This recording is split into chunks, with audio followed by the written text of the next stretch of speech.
Well, let's talk to Omar Badaris, the Deputy Director of the Arab American Institute in Washington, D.C. He joins me now live. Welcome to the program. We've heard attacks on Iran and the nuclear deal and attacks on Mahmoud Abbas, much the same as the last few years, but there was little or no mention of how Israel plans to resolve the conflict.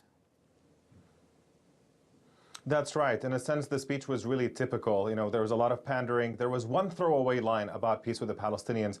But at this point, given what policy has been like for the past few years, it's clear that he does not take that rhetoric seriously, and he's just using it basically as a fig leaf. It's the one throwaway line that you have to put in to pretend that you care about peace.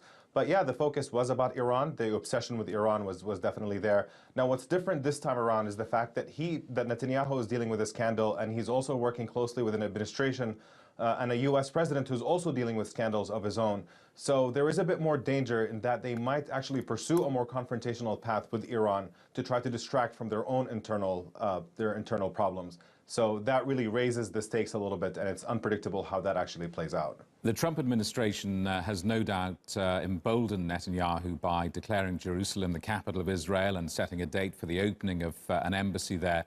Does he have reason to negotiate with the Palestinians anymore?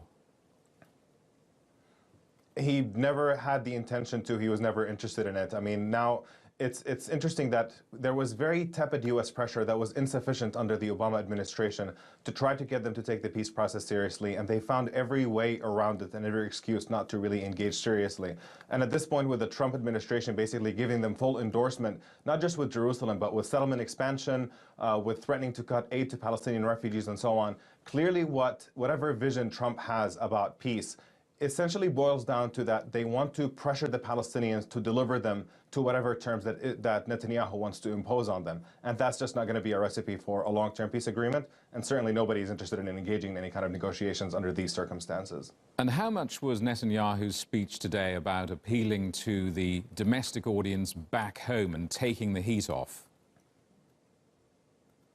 I think a great deal, because Donald Trump is immensely popular in Israel, and given the fact that Netanyahu is dealing with this corruption scandal of his own, he can't do much about the legal front. That's going to play itself out. But in terms of his popularity in Israel, if you listen to the speech, a big part of it was just an infomercial for Israel, talking about what great relationship he has with Donald Trump and so on. And I think this is all meant to shore up public support for him at a very difficult personal time for him. So I think that definitely a huge part of it was for domestic consumption in Israel. But again, the Iran part, I think, is the part that should be worrying for everyone, is whether that actually ends up escalating towards a confrontation, be it in Lebanon, Syria, or in Gaza, or anywhere else, to try to distract from the problems that they're dealing with internally. Omar Badaris in Washington, thank you very much.